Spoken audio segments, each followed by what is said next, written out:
5 তলা থেকে শুরু করে 8 তলা পর্যন্ত স্থানীয় সরকার এবং এলজিআরডি যেটাকে আমরা বলি, এলজিআরডি বিভাগের প্রায় 80 ভাগ কাগজপত্র পুড়ে গেছে। 80 ভাগ কোনো ডকুমেন্টেশন নাই।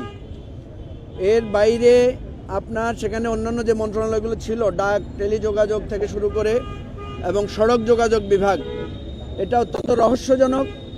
এবং কেন একটা নির্দিষ্ট জায়গায় 5 তলা থেকে উপরের দিকে এই ধরনের ঘটনা ঘটলো, এটা সবাই আজকে আশঙ্কা প্রকাশ করছে যে এর পেছনে কারো কোনো খারাপ উদ্দেশ্য আছে কিনা। আমরা যেহেতু একটা দায়িত্বশীল রাজনৈতিক দল, আমরা যে কোনো কিছু তদন্তে ছাড়া বলতে চাই না, কিন্তু অপরাপর ঘটনা, সার্বিক পরিস্থিতি দেখে যেটা বোঝা যাচ্ছে যে এটার পেছনে কোনো স্যাবোটাজ, কোনো ষড়যন্ত্র থাকতে পারে।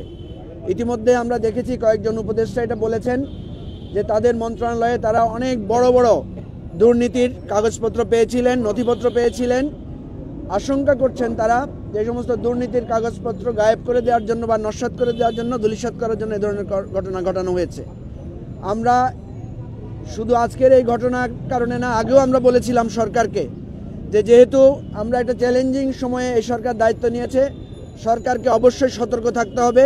কিন্তু আমি মনে করি অনেক জায়গায় অবহেলা এবং সতর্কতার অভাব আমরা দেখতে পাচ্ছি। বিশেষ করে আপনারা জানেন যে কতগুলো ঘটনা ঘটেছে। এই যে আমরা কিছুদিন আগে দেখলাম তবলিগের সেখানেও ঘটনা ঘটেছে। কিছুদিন আগে এই জায়গাতেই কিন্তু আপনার আনসাররা এসেছিল এবং ছাত্ররা একদিন আমরা দেখেছি ইন্টারমিডিয়েটের ছাত্ররা সচিবালয়ের ভিতরে ঢুকে পড়েছে। এ দ্বারা দেখা যায় যে সরকারের নিয়ন্ত্রণ ব্যবস্থা এবং কলেজগুলো, 2টা কলেজের যে মারামারি হয়েছিল আপনারা দেখেছেন। আমরা এটার ব্যাপারেও বলেছিলাম যে কোনো গোয়েন্দা তথ্য সরকারের কাছে কেন থাকে না। এখানে গোয়েন্দা বিভাগগুলোর বিরাট বিপর্যয়, ব্যর্থতা রয়েছে। অনেকে আশঙ্কা করছেন যে এর পেছনে পূর্ববর্তী যারা বিভিন্নভাবে ক্ষমতায় আছেন, পূর্ববর্তী সরকারের লেসপেন্সার, তাদের হাত থাকতে পারে।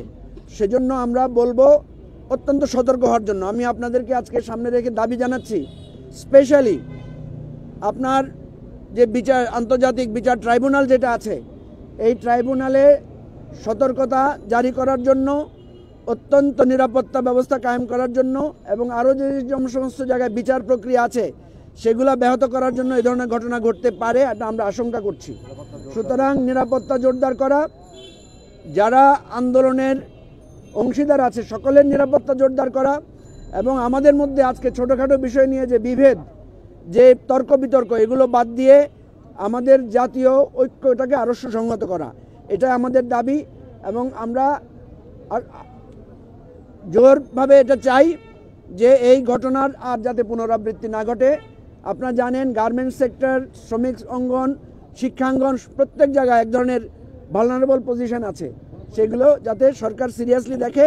আমরা যত ধরনের সহযোগিতা দরকার রাজনৈতিক দলের পক্ষ থেকে আমরা সেটা করব।